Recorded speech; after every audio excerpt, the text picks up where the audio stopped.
ध्रुव ने अपनी मंगेतर लारा की आंखों में आंखें डालकर भारी और कड़े शब्दों में कहा, ठीक है, मंजूर है, मुझे तुम्हारी ये शर्त मंजूर है। उसने 3 साल बाद होने वाले मुकाबले की शर्त के लिए लारा को हामी भर दी।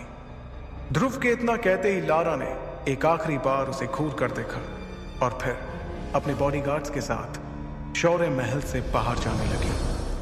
लारा भी हॉल के बड़े से दरवाजे तक पहुंची ही थी कि उसके कानों में एक लड़की की चेतावनी देती हुई आवाज पड़ी, रुक जाओ लारा। जैसे ही लारा ने मुड़कर देखा तो उसे गुलाबी रंग के गाउन में इरा दिखाई दी। इरा दिखने में बहुत ही खूबसूरत थी और किसी भी तरह से वो लारा से कम सुंदर नहीं थी।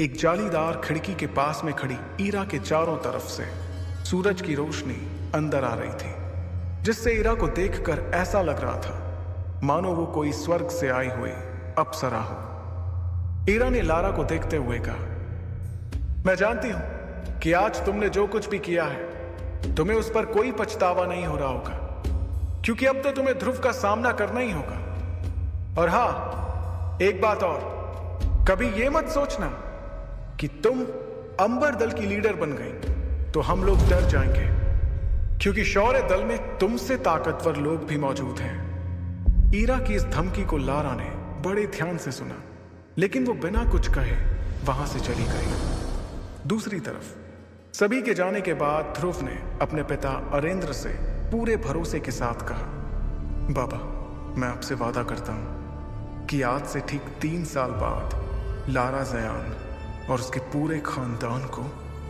अपने किए पर पछतावा होगा। अब मैं जयान परिवार के सामने ही लारा को मुकाबले में हराऊंगा। अरेंद्र अपने बेटे ध्रुव को बेबाकी के साथ बात करते देख खुश हो रहे थे, क्योंकि पिछले 3 सालों से वो ज्यादातर चुपचाप ही रहता था। मगर आज उसकी मंगेतर ने यहां आकर जो कुछ भी किया, उससे उसके अंदर का वही ध्रुव जाग गया जो 3 सालों से सोया हुआ था।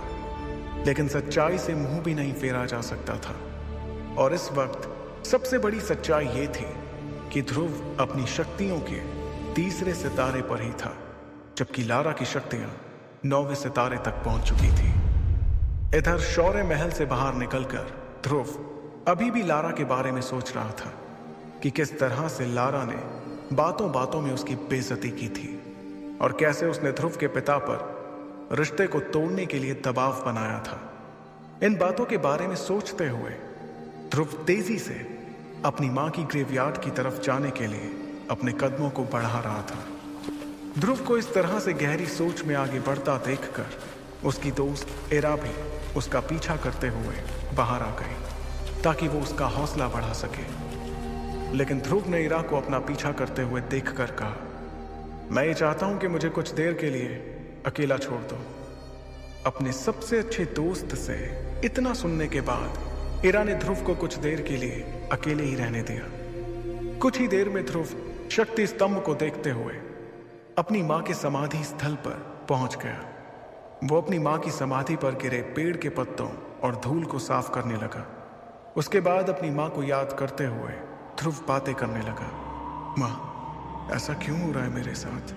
मेरी शक्तियां आखिर क्यों नहीं बढ़ रही हैं? इस तरह तो मैं 3 साल के बाद भी लारा से मुकाबला नहीं कर पाऊंगा, और अगर कर भी लिया तो उसे हराऊंगा कैसे? आखिर कैसे? इतना कहते हुए हताश होकर ध्रुव ने अपना सर मां की समाधि पर रख दिया और अपनी आंखें बंद करते हुए कहा, 3 साल बाद सब कुछ खत्म हो जाएगा। मां, अगर मैं अपनी शक्तियों को वापस हासिल नहीं कर सका तो बाबा को पूरे मेसोडोरिया शहर के सामने शर्मिंदा होना पड़ेगा। अपनी मां से बातें करते करते ध्रुव का गला सूख चुका था। उसने अपने आप को संभाला और कहा, अब तो मां, मुझे ऐसा लगता है कि जब मैं आपकी दुनिया में आऊंगा तो आपको अपना चेहरा कैसे दिखाऊंगा, क्योंकि मैंने ऐसा तो कोई काम किया ही नहीं जिससे मैं आपका नाम रोशन कर सकूं। क्यों क्यों मां, आखिर मेरी शक्तियां क्यों नहीं बढ़ रही हैं?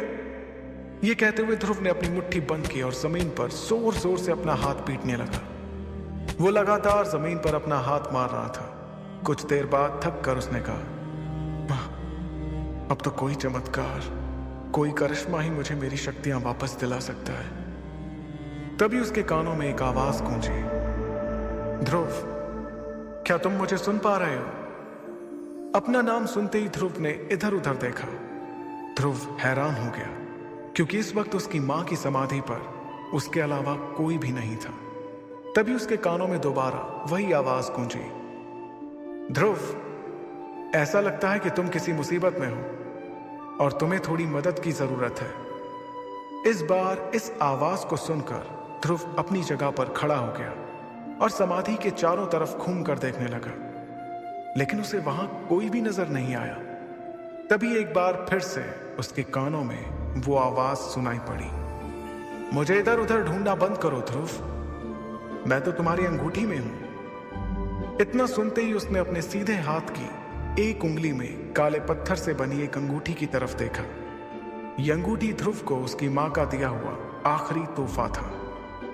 देखते ही देखते ध्रुव की अंगूठी में हलचल शुरू हो गई, जिसे देखकर वो थोड़ा हड़बड़ा गया। उसने अपने उल्टे हाथ से सीधे हाथ को संभालने की कोशिश की जिसमें उसने अंगूठी पहनी हुई थी, लेकिन तभी उसे अचानक एक जोर का झटका लगा जिससे वो जमीन पर जा गिरा। देखते ही देखते उसकी अंगूठी में से एक सफेद रंग का धुआं साय के रूप में बाहर निकला। फिर उस साय ने एक बूढ़े आदमी का रूप ले लिया। अपने सामने ये सब होता देखकर ध्रुव को अपनी आंखों पर यकीन नहीं हो रहा था। ध्रुव ने हड़बड़ाते हुए उस बूढ़े आदमी से पूछा, कौन हो तुम? ध्रुव के ये पूछते ही उस बूढ़े आदमी का सफेद साया उसके चारों तरफ घूमने लगा। उसे देखने के लिए ध्रुव को बार बार इधर से उधर गोल गोल घूमना पड़ रहा था। कभी वो साया ध्रुव के सामने होता तो कभी पलक झपकते ही उसके पीछे चला जाता। ध्रुव ने हड़बड़ाते हुए दोबारा पूछा, कौन हो तुम? और तुम मेरी अंगूठी में क्या कर रहे थे? वो साया कुछ देर तक ध्रुव के चारों तरफ घूमने के बाद उसके सवालों का जवाब देने के लिए उसके सामने आकर एक जगह पर रुक गया। मैं कौन हूं यह जानना तुम्हारे लिए जरूरी नहीं है, लेकिन हां, मैं तुम्हें किसी तरह की परेशानी नहीं होने दूंगा। इतना कहते हुए वो साया हंसने लगा और फिर उसने अपनी बात को आगे बढ़ाते हुए कहा, मुझे तो तुम्हारा शुक्रिया अदा करना चाहिए। आखिर तुमने पिछले 3 सालों से मुझे अपनी अंगूठी में संभाल कर रखा और देखो, आज मुझे नींद से जगा दिया। शुक्रिया ध्रुव, तुम्हारा बहुत बहुत शुक्रिया। तुम्हारे अंदर कुछ अलग ही बात है। मुझे अभी नहीं पता कि वो क्या बात है, लेकिन हां, वो बात कुछ अलग ही है। उस साय से इतनी बातें सुनने के बाद ध्रुव ने गुस्सा करते हुए कहा, तो तुम पिछले 3 सालों से मेरी अंगूठी में छिपकर बैठे हो। कहीं तुम्हारी वजह से ही तो मेरी शक्तियां कम नहीं हो रही थी, क्योंकि जब से तुम मेरी अंगूठी में छुपकर बैठे हो तब से मेरी शक्तियां बढ़ नहीं रही हैं। ध्रुव की इस बात पर वो साया और ज्यादा हंसने लगा। उसे इस तरह से हंसता देखकर ध्रुव ने अपने गुस्से को बरकरार रखते हुए कहा, इसका मतलब मैं सही समझ रहा हूं, तुम्हारी वजह से ही पिछले 3 सालों तक मुझे मेसोडोरिया शहर के लोगों के सामने शर्मिंदा होना पड़ा। अभी भी वो साया हंस ही रहा था, जिस पर अब ध्रुव को बहुत ज्यादा गुस्सा आने लगा और उसके मासूम से दिखने वाले चेहरे पर अब खतरनाक हाव भाव दिखाई देने लगे। वो इस वक्त इतने गुस्से में था कि उसने अपनी मां की दी हुई आखिरी निशानी की भी परवाह नहीं की। ध्रुव ने गुस्से में अपनी अंगूठी को निकाला और उसे दूर चट्टान की ओर फेंक दिया। ध्रुव को इतना परेशान होता देखकर उस साय ने कहा, सुनो ध्रुव, जो होना था वो हो चुका। अब इस तरह से तुम्हारे गुस्सा करने से कुछ भी नहीं होगा, लेकिन हां, अगर तुम मेरा साथ दोगे तो मैं तुम्हारे बहुत काम आ सकता हूं। यह बात ध्रुव को कुछ समझ नहीं आई। उसने उस साय से पूछा, आखिर तुम क्या चाहते हो? ध्रुव के सवाल का जवाब देने के लिए वो साया फिर से उसके सामने एक जगह पर हवा में रुक गया और कहने लगा, ये हुई ना बात। मैं चाहता हूं कि तुम मुझे फिर से अपनी अंगूठी में रहने की जगह दो, बदले में मैं तुम्हें। वो साया इसके आगे कुछ कहता, उसके पहले ही ध्रुव ने कहा, नहीं नहीं, कभी नहीं, कभी भी नहीं। मैं ऐसी गलती अब दोबारा नहीं करने वाला।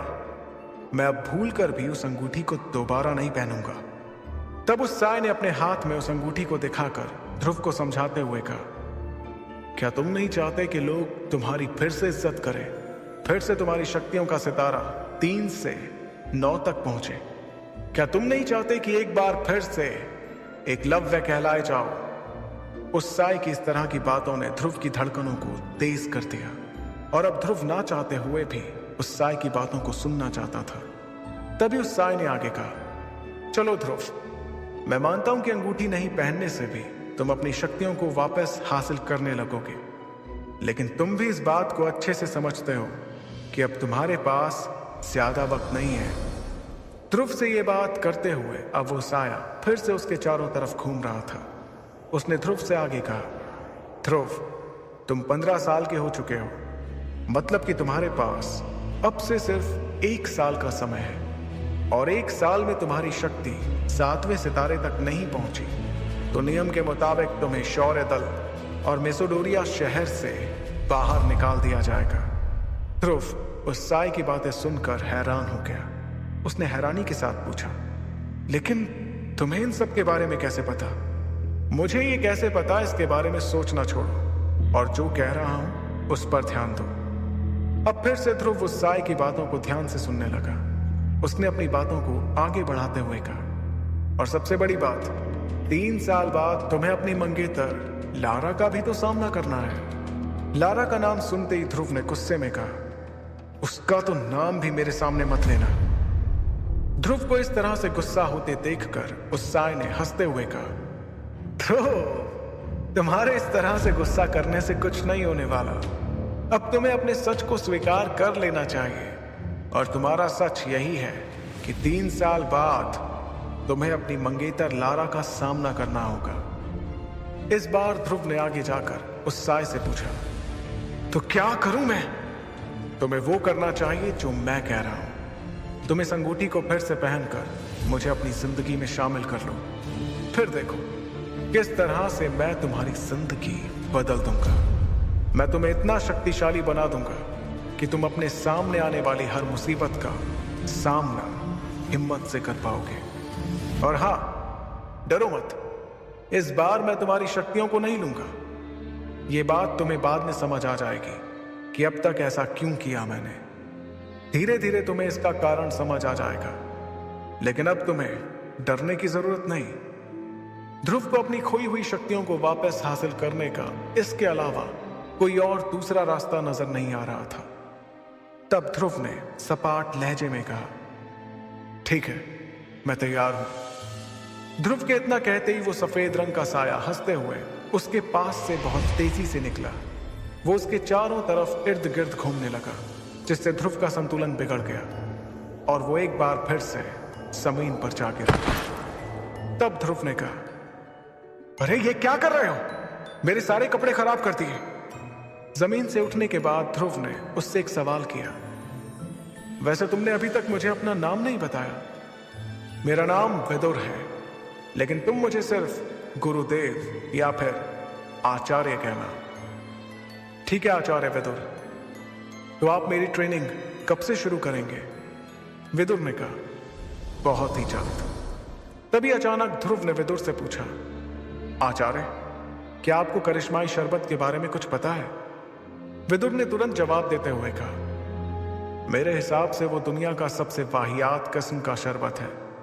मैं तुम्हारे लिए खास चीज बनाऊंगा, अमृत धारा। उससे तुम्हें बहुत मदद मिलने वाली है। ध्रुव ने हैरान होते हुए पूछा, क्या कहा? अमृत धारा? ये क्या है और इसके क्या फायदे हैं? ध्रुव के सवालों से परेशान होकर विदुर ने कहा, तुम सवाल बहुत पूछते हो। फिलहाल मैं तुम्हें कुछ जड़ी बूटियां लिख कर दे रहा हूं, इसका इंतजाम करो। जब अमृत धारा बन जाए तो तुम खुद ही देख लेना कि वो क्या चीज है। फिर तुम खुद ही बताना मुझे कि अमृत धारा बेहतर है या तुम्हारा वो करिश्माई शरबत। इतना कहते हुए विदुर ने ध्रुव के हाथों में जड़ी बूटियों के नाम लिखकर एक कागज थमा दिया। उस कागज को पढ़कर ध्रुव के होश उड़ गए। उसने हैरानी के साथ कहा, आचार्य, ये तो बहुत महंगी है। इन्हें खरीदने के लिए तो कम से कम 800 सोने के सिक्कों की जरूरत होगी, और मेरे पास तो इतने पैसे नहीं हैं। ध्रुव की इस बात पर विदुर ने सपाट लहजे में कहा, यह तुम्हारी परेशानी है, कि तुम इतने सोने के सिक्कों का इंतजाम कैसे करोगे। अभी तो मैंने तुमसे सबसे कम कीमत वाली चीजें लाने को कहा है और तुम अभी से मुझे अपनी परेशानियां बताने लगे। 800 सोने के सिक्कों का इंतजाम कैसे होगा ये तुम जानो। जब तुम्हें पता चलेगा ना कि मेरे अमृत धारा की मार्कस में क्या कीमत है तो तुम्हारे होश उड़ जाएंगे। फिर तुम्हें समझ आएगा कि तुम्हारे हाथ कौन सा खजाना लगा है। ये बात चल ही रही थी कि ध्रुव को ऐसा लगा कि कोई उनकी ओर आ रहा है। इस आहट को सुनकर विदुर ने जल्दबाजी में कहा, मैं अंगूठी में वापस जा रहा हूं, तुम इस अंगूठी को पहन लेना और हाँ, किसी को भी मेरे बारे में मत बताना, समझे। इतना कहते हुए विदुर ध्रुव की अंगूठी में जाकर गायब हो गए। आगे की कहानी जानने के लिए सुनते रहिए सुपर योद्धा, सिर्फ पॉकेट एफएम पर।